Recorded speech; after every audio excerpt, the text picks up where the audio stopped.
for apple, சிவப்பு colour மற்றும் இனிப்பாக இருக்கும். B for ball, தரையில் பால் உருண்டு உருண்டு ஓடும். C for cat, பூனை மென்மையாகவும் சிறியதாகவும் இருக்கும். D for dog, நாய்க்குட்டி போ போ என்று கத்தும். E for elephant, யானை பெரியதாகவும் வலிமையாகவும் இருக்கும். F for fish, மீன்கள் நாள் முழுவதும் தண்ணீரில் நீச்சல் அடித்துக் கொண்டே இருக்கும். G for goat, ஆடுகள் புற்களை விரும்பி சாப்பிடும். H for hen, கோழி ஒரு கிண்ணத்தில் முட்டையிட்டு அதன் மீது அமர்ந்து முட்டைகளை பாதுகாக்கும். I for ice cream, எனக்கு ஐஸ்கிரீம் ரொம்ப பிடிக்கும், நான் விரும்பி சாப்பிடுவேன். J for jug, சுத்தமான தண்ணீர் மட்டுமே ஜாகில் நிரப்பப்பட்டிருக்கும். K for kite, பட்டம் ரொம்ப உயரமான தூரம் வரை பறக்கும்.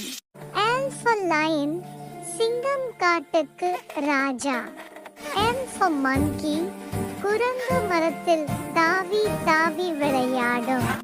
N for nest, பறவைகள் அதனுடைய கூட்டில் சந்தோஷமாக சுதந்திரமாக வாழும். O for owl, ஆந்தைகள் இரவு நேரத்தில் மட்டுமே கண்கள் விழித்திருக்கும் உணவு சாப்பிடும். P for parrot, கிளி அழகாக பேசும், கீ கீ கீ என்று கத்தும். Q for queen, ராணிகள் எப்போதுமே கிரீடம் அணிந்து இருப்பார்கள். R for rabbit, முயல் குதித்து குதித்து விளையாடும். S for sun, சூரியன் நாள் முழுவதும் பிரகாசிக்கும்.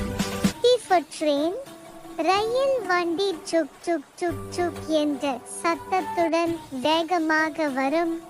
ரயில் மிகவும் பெரியதாக இருக்கும். U for umbrella, மழை பொழியும் போது நாம் நனையாமல் இருப்பதற்கு பயன்படுகிறது.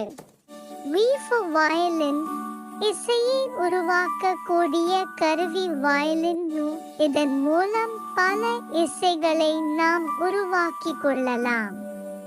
W for watch, தேவைப்படும் போது நேரத்தை பார்க்க உதவுகிறது. டிக் டிக் டிக் என்று வாட்ச் சத்தம் போடும். X for xylophone, மியூசிக் கற்றுக்கொள்ள மற்றும் படிப்பதற்காகவும் xylophone பயன்படுகிறது. Y for yak, இதன் தோல் தடிமனாகவும் மற்றும் உயரமான விலங்காகவும் காணப்படும்.